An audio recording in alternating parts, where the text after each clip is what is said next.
وہ آدمی جس میں تنہائی میں اللہ کا ذکر کیا، اللہ کو یاد کرنے بیٹھ گیا، کوئی دیکھنے والا نہیں تھا، وہ تنہا تھا، حجرے میں تھا، اپنے بند کمرے میں تھا، اپنے رب کو یاد کیا۔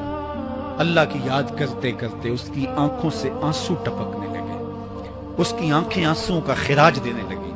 تو میرے اور آپ کے آقا و مولا نے فرمایا کہ یہ آنسو اتنے قیمتی ہیں، ان آنسوؤں کے بدلے میں قیامت کے دن اسے عرش الہی کا سایہ نصیب ہوگا، عرش الہی کا سایہ اسے نصیب ہوگا ان آنسوؤں کے بدلے میں۔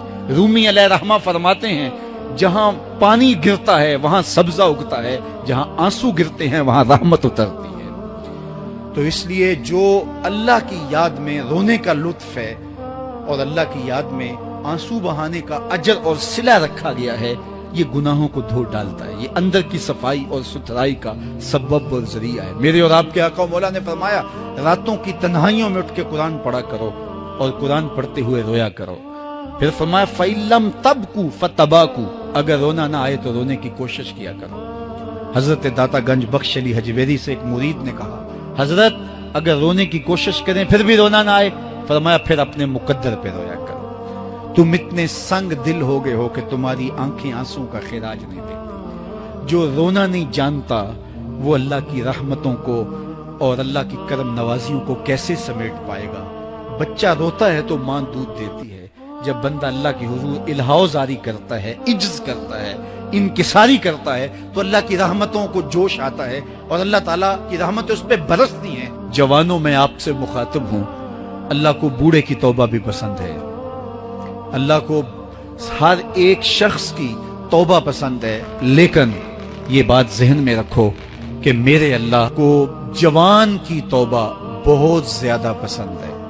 میرے اور آپ کے آقا و مولا نے فرمایا انا حبیب اللہ، میں اللہ کا حبیب ہوں۔ کتنا بڑا اعزاز ہے جو میرے حضور کا ہے، لیکن ایک دوسرے مقام پہ ارشاد فرمایا الشاب التائب حبیب اللہ، سن لو جو جوان جوانی میں توبہ کرے وہ بھی اللہ کا حبیب ہے۔ کتنا بڑا اعزاز۔ میں یہ دیکھتا ہوں کہ ہماری مجالس میں بالخصوص آج کی اس مجلس کے اندر مجھے جو لوگ دکھائی دے رہے ہیں وہ نوجوان ہیں، تو جوانی جنون کا شعبہ قرار دیا گیا ہے، شعبۃ من الجنون کہا گیا ہے، لیکن وہ جوان جس نے اپنی جوانی اللہ کی یاد میں گزاری، اللہ کے ذکر میں گزاری۔ جوانوں، عبادت کی لذت بھی جوانی میں ہے۔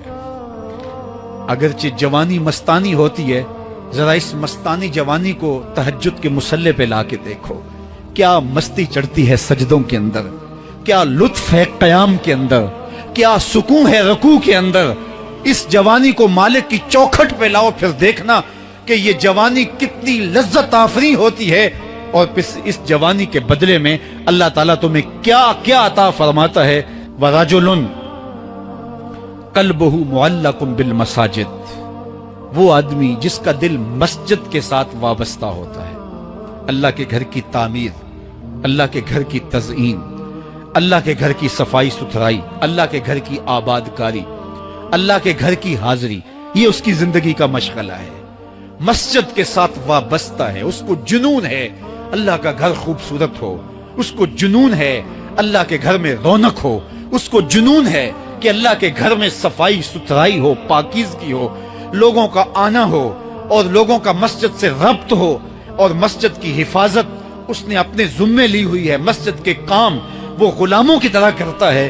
سنو سنو، میرے حضور نے فرمایا قیامت کے دن اللہ اسے اپنے عرش کا ٹھنڈا سایہ عطا فرمایا کچھ لوگ مسجدوں کی میخیں ہوتی ہیں، جس طرح لکڑی میں کیل ٹھک جاتا ہے وہ بھی مسجد میں یوں ٹھک جاتے ہیں، جب بھی تلاش کرو مسجد میں ملیں گے۔